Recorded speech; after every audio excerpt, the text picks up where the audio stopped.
dafa méngoo ak préoccupation population bi boor boo mën a féete da nga naan méngoo na ak préoccupation population bi man foofu laay waxee waxuma un opposant boo xam ne il est nihiliste man waxuma loolu man damay wax koo xam ne c'est un opposant qui marche sur des principes tey mu wax ba pare nga ne kii de wax dëgg fa yàlla donte bokkuñu parti waaye tey au moins li mu wax méngoo na ak préoccupation population bi man foofu laay waxee te man wër na ma ne bu la fekkoon ci principe posture boobu da nga naan kii li mu wax méngoowul ak préoccupation population bi bref les populations vont apprécier mais moi comme je dis personnellement moi je dis que je suis déçu parce que les préoccupations yi nga xam ne dama ko bind daawaati jég bind ko daaw bind ko ren jusqu'à présent ces préoccupations n'ont jamais été mentionnées ni essayer de ñu trouver ci solution ci discours bi donc pour ce message là moi je n'ai rien à retenir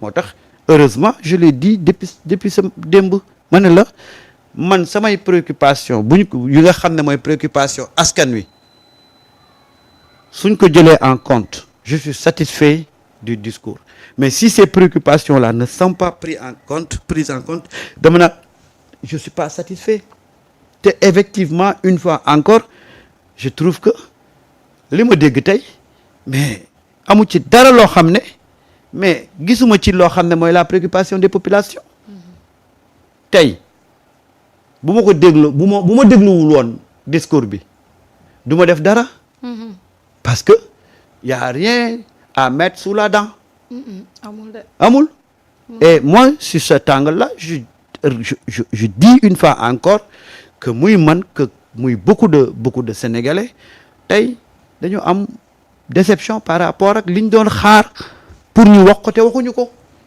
foofu laa toll bu waxoon leneen loo xam ne nag dama gis ne population bi gis nañ ci seen bopp bilaay ma rëkkal ko ay junjung parce que moi je dis que une fois encore nous tout ce qu'on veut et man particulièrement mooy que ce président là réussisse son mandat man ça c'est tout ce que je souhaite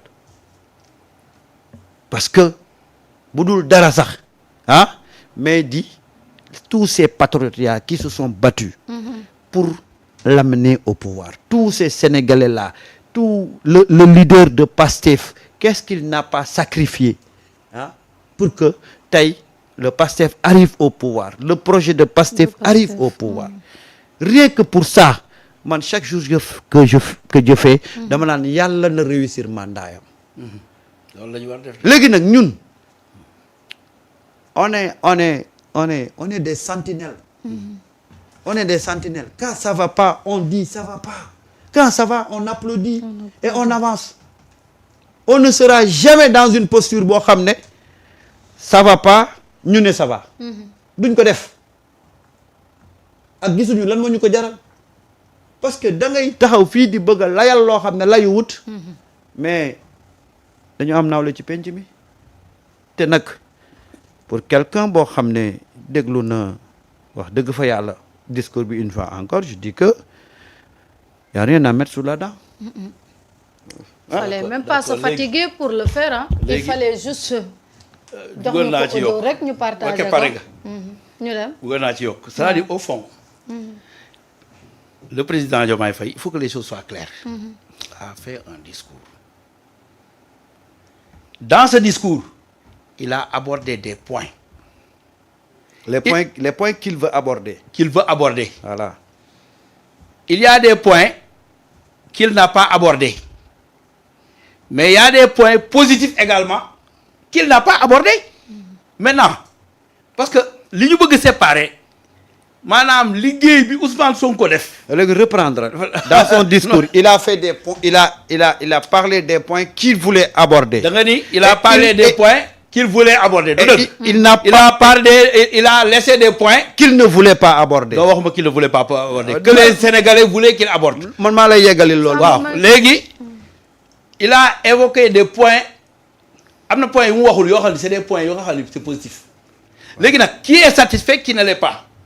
mënuloo ma wax ni par exemple les handicapés ne sont pas satisfaits de ce discours mënoo ma ko wax. Les handicapés font partie de ces populations là. Et ce sont des personnes vulnérables. Quand on met à la disposition de ces gens là des choses positives mu wax ka mais ni mu ko waxee mënoon na waxee tamit ni dama wàññi ceeb. mënoon na wax ni dama wàññi dawliñ mënoon na wax ni dama wàññi gaz mënoon na wax ni dama wàññi pétrole parce que loolu ñu def yëpp pour mën a fayat dette bi lu ñu def yëpp ba le 13 mars fayuñu mais loolu mënoo ci génne loxo Diomaye pourtant loolu mënoon na ko wax bàkkoo ko loolu tax man la am na yu bare yoo xam ni yu positif la moom jëlul temps pour di ci insister parce que ñëpp gis nañ ko. D'accord. am na loo xam ni tamit population bi dañ ko doon xaar waxu ci donc c'est pourquoi je dis que c'est un discours bu nga xam ni moom da koy yamale ci la fête de l'indépendance et il a contextualisé peut-être feneen mën nañ ko poser des questions par rapport à ça bu répondre. D'accord. Par rapport au truc des martyrs là mais le ministre de la justice war na ci wax mais le premier ministre mi ngi ciy wax et là véritablement on édifie les Sénégalais sur ça. Premier mais c'est un seul et même gouvernement. Premier ministre waxatu si si. Premier ministre fii la taxaw ni amatul benn yaakaar. dama ni mais mi ngi ci def di ci wax. mais munu ci dara. non. le premier ministre munu ci dara. ni ma le premier ministre moom moo ci mën dara parce que gis nga premier ministre décret moo ko fa bàyyi. mais dama ni la ñoom. amul benn prérogative dañ ko wóolu. c'est-à-dire aujourd'hui loolu waxtaan la seen biir lijjanti la seen biir. mais c'est un même gouvernement loolu laa la bëgg wax. moi je considère le gouvernement xam nga problème politique dama ko jël teg fee. quand il s'agit du gouvernement c'est le gouvernement quand il s'agit de la politique c'est la politique. Maintenant quand on mêle la politique au problème du gouvernement. c'est un problème qui va se poser. parce que nous avons tout fait depuis bi ñu amee divergence d'opinion. pour que divergence d'opinion boobu bañ a influer sur la relation gouvernementale. yàlla suturaal nañu ba léegi. gouvernement baa ngi dox ñu ngi liggéey ensemble. mais li may bañ mooy des considérations politiques influent sur la marche du gouvernement. li ma la wax dëgg la dama ne la ñi ñu wàññil ceeb gasoil chauffeur yi ñu wàññil gasoil man mii di dem Ndar. mais loolu ça m'intéresse pourtant Bassirou Diomaye Faye moo ko def mais est-ce que wax na ko. waxu ka c'est-à-dire am na yu bari yu positif yoo xam ni waxu ko am na yu bari négatif yoo nga xam ni véritablement mooy daf ko waroon def defagu ko loolu waxu ci mais am na lu mu concentré dama ne li mu concentré waxam loolu leer na. il a parlé des handicapés leer na il a parlé de l'éducation c'est-à-dire au fond ñu fexe ba régler l'année universitaire pour que mbir yi bañ a am c'est positif c'est bien il a parlé de la formation professionnelle 8 établissements yi ñu war a def d'ici 2029 c'est positif. il a parlé également du sport par rapport aux jeunes qu'il faut galvaniser par rapport au civisme c'est-à-dire fexe ba nit ñi bëgg loolu dama ni loolu c'est clair. Maintenant les autres questions qu'il n'a pas abordées il aura l'occasion de les aborder une autre fois. ban lecture ngay def ci carton rouge yi. d'accord carton rouge yooyu. lecture bi ma ciy def c'est clair net et précis. aujourd'hui les gens dañuy def confusion entre la politique. parce que loolu politique la xam nga carton rouge mën nañ ko joxe fekk du sax waa Pastef du dëgg. carton rouge mën nañ ko joxe fekk waa opposition la. loolu politique la non loolu politique la. carton yi ngay gis yëpp waa Pastef carton jaune je suis pas d'accord. rouge bi yëpp waa Pastef la. non ñooy wane ni kontaanuñu. moi je suis ci de Pastef. mani du yow. parce que yow yoroo sa téléphone mais mais xale yi. non ñoo ko koy jox pour montrer. gis nga biram déglu rek rouge boobu mun loo xam ndax Pastef. ankay xam naa ko parce que xam naa waa Pastef yoo xam ni ñoo gis nga carton rouge yi. ma wax la écoute rek carton rouge yi. man mi nekk biir Pastef nekk secrétaire général nga ni ma. waaw d'accord déglu ma rek carton rouge yi. c'est un signal il y a du sabotage. non déglu ma biram bi président Samba déglu ma rek au début le président de la République Bassirou Diomaye Faye buy def discours kër yi day fees nit ñi kontaan. parce que aujourd'hui il a un problème divergence d'opinion ak Ousmane Sonko. waaw déglu ma mais loolu mën na indi ay carton rouge. est-ce que c'est à voir avec son discours ou bien est-ce que benn mer la bu ko nit ñi mere. biram dégg ma may de ça aussi il faut l'écouter. dégg ma may de non li ma la wax dëgg la. waaw déglu rek ma eggale est-ce que mer la bu ko nit ñi mere. wala est-ce que discours bi la. ñaar yëpp la. il faut faire là. parce que projet ba ngeen tëggoon. ba tax ngeen yóbbu ko au palais présidentiel ba 80 et quelques personnes dee. ce projet là ma nga ca buntu palais duggul sax biir palais. projet boobu Ousmane Sonko bi ngi ciy jéem lu mu man pour mu dox. mais projet boobu moo tax tey ñu fay ay bor yoo xam ni le 13 mars toute l'opposition s'attendait à ce qu'on ne paye pas. projet boobu moo tax aujourd'hui ñu wàññi gasoil. projet boobu moo tax ñu wàññi ceeb. projet boobu moo tax ñu wàññi gaz. projet boobu moo tax ñu bañ restructuration de la dette. projet boobu la ñuy topp moo tax aujourd'hui ñu def l'assainissement des finances. projet bi la. demul de. boo niveau du projet bi c'est un problème maintenant. reddition des comptes bi ñun ñëpp wax nañu des na. njaw des na xambin c'est-à-dire au fond des na on l'a toujours dénoncé waa léegi bu ñu dénoncé loolu du tax du tere ñu vanter li nga xam ni moom le gouvernement bi def comme aspect positif. d'accord Birame il faut que loolu am. Birame dama bëgg nga déglu. moi je fais la différence voilà entre ces deux là. léegi da nga may déglu ma expliquer la xam nga doyen Samba mu ngi lay laaj ban lecture la ñu mën a def ci carton rouge yi dégg da nga may ma ñëw rek. gis nga le président Bassirou Diomaye Faye Ousmane Sonko moom moo ko jaay mu nekkoon marchandise nag bu naqadi jaay Ousmane fexe na ko ba jaay ko ba macha allah ñëpp dégg ko fu ne. bi muy doog a nekk président de la république demal seeti discours yi nga xam ni le président Bassirou Diomaye Faye mi ngi ko doon def.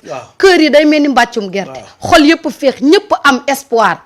mais cet espoir là bi nga xamante ne moom la askan wi amoon ba ay nit dee ba tey mu nekk le président de la république dañu dem à un moment donné gisatuñu mu doxee ko gisatuñu mu waxee ko loolu benn la déglu ma rek ma ñëw parce que ñàkk ko doxee moo tax tey les choses di traîner justice pour les martyrs les choses di traîner du projet di nga ma may ma yeggale c'est pas tout le projet waaw doon ma may ma yeggale xam nga tey ku dem ba ñu la doon may ay kër dem ba ñu lay may ay carton rouge xam nga ni yow la nga espoir bi nit ñi amoon ci yow amatuñ ko gis nga Birame fii sénégalais yi léegi dañoo yeew Sonko dafa yee ñëpp Bassirou Diomaye Diakhar Faye Ousmane Sonko moo ko désigné commencement mën na def discours ñiy joxe carton ñëpp oui c'est-à-dire di ko encourager bu baax mais ñooñu mooy ñi ànd ak Ousmane Sonko c'est normal dafa ndànk c'est normal que bu amee divergence d'opinion mais ñooñu ñëpp jox ko rouge loolu laa la wax ça n'a rien à voir avec le discours et moi j'analyse le discours seulement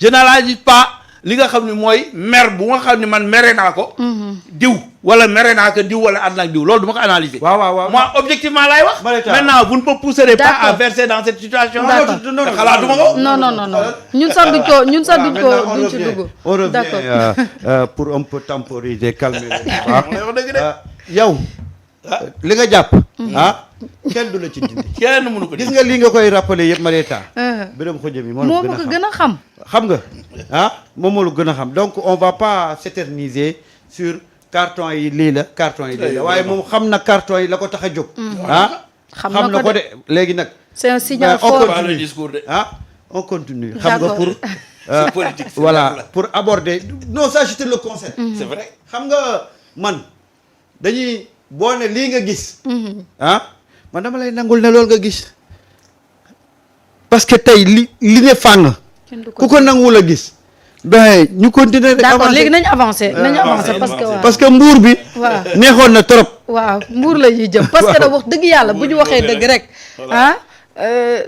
discours bi xamuñu lan lañ ci mën a jàpp bu ñu waxantee parce que wax nañu pendant 1 heure de temps mënuñu la wax lii la ñu mën a jàpp ci discours bi nañ avancé ñu dem diwaanu Mbour xool li nga xamante ne am na fa ci ay déjà pour annoncer que ne Ousmane nee na dakkal na bépp voyage bi nga xamante ni waroon na ko amal ci biti réew ainsi que gouvernement bi parce que loolu dafa dugg ci rationaliser li nga xamante ni moom moo di dépense état bi doyen Samba. waaw mais man dama naan alhamdulilah. lu tax.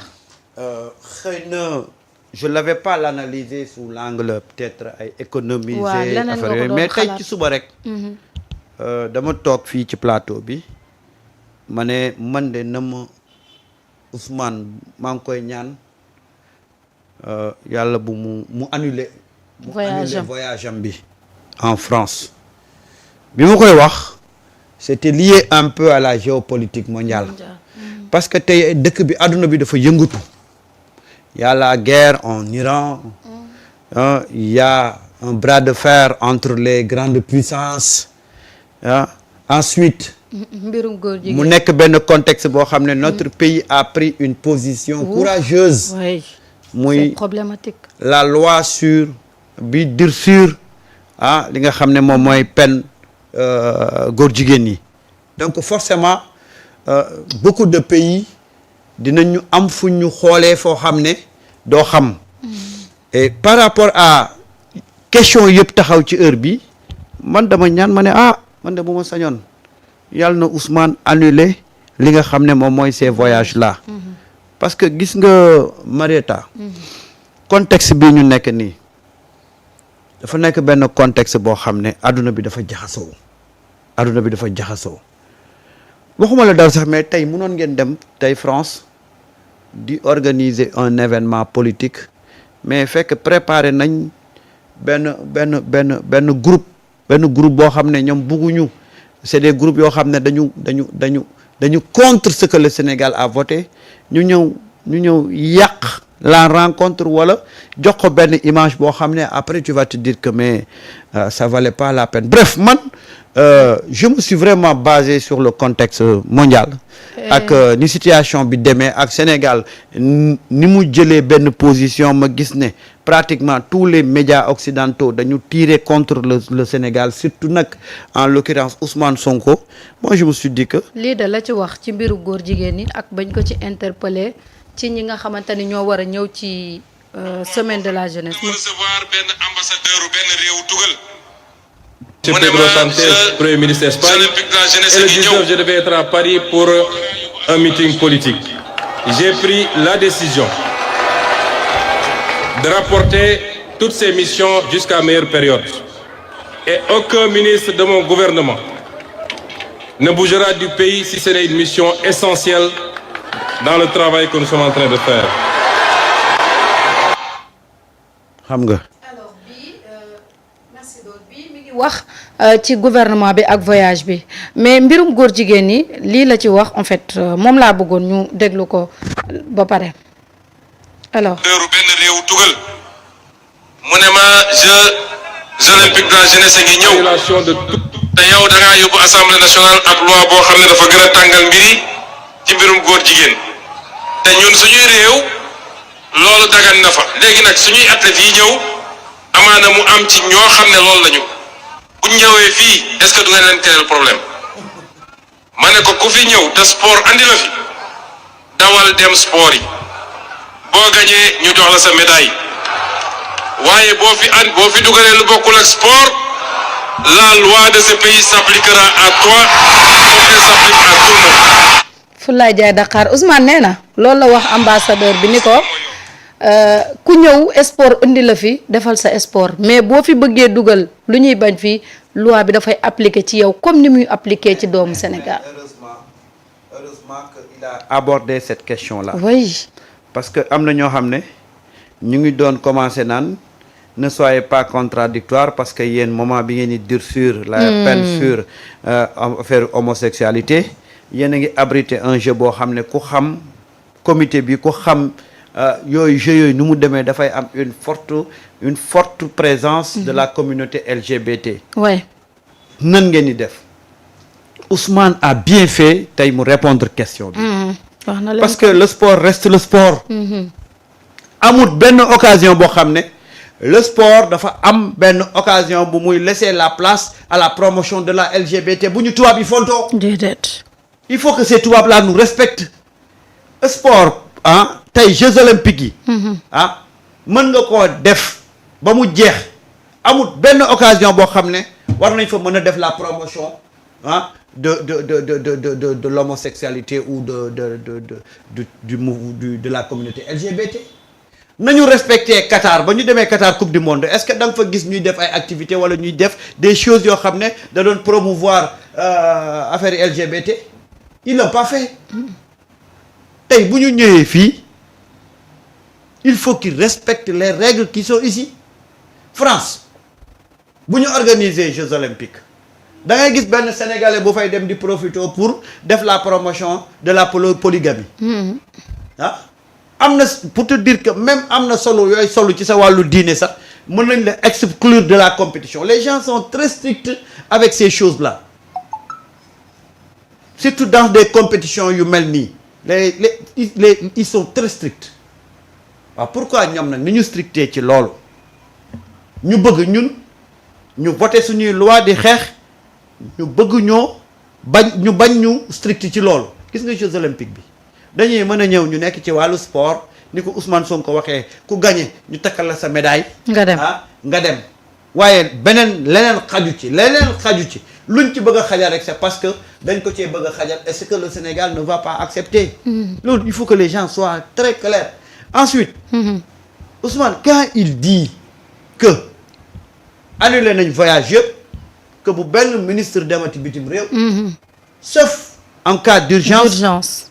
Ça veut dire que aujourd'hui il y a une confrontation, une guerre wala benn bras de fer boo xam ne tey Ousmane wala le gouvernement du Sénégal mu ngi koy def avec des puissances yu nekk bitim réew sur la te lépp yëpp mu ngi jóge sur la question de loi bi ñu voté.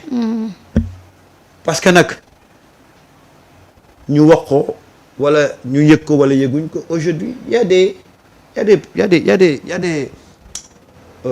ONG, il y a des ay bailleurs ay investisseurs yoo xam ne dañu jàpp ne bu ñu defee pression ci Sénégal asphyxier ko économiquement le Sénégal day dellu gannaaw def marche arrière ci li nga xam ne moom mooy mbiru loi bi. moi j'ai un ami boo xam ne mais d'un jour dañoo toog di waxtaan mu ne ma est-ce que tu sais que ton président du promulguer loi bi. ma ne ko pourquoi mu ne ma parce que si Ousmane bu fekkee ne Ousmane dafa ignorer les enjeux le président moom xam na les enjeux xam na tey bu promulguer loi bi li ci mën a fekk Sénégal ma ne ko président bu cautionné wul woon le projet. mais du jaar conseil des ministres parce que proposition de loi bi dañ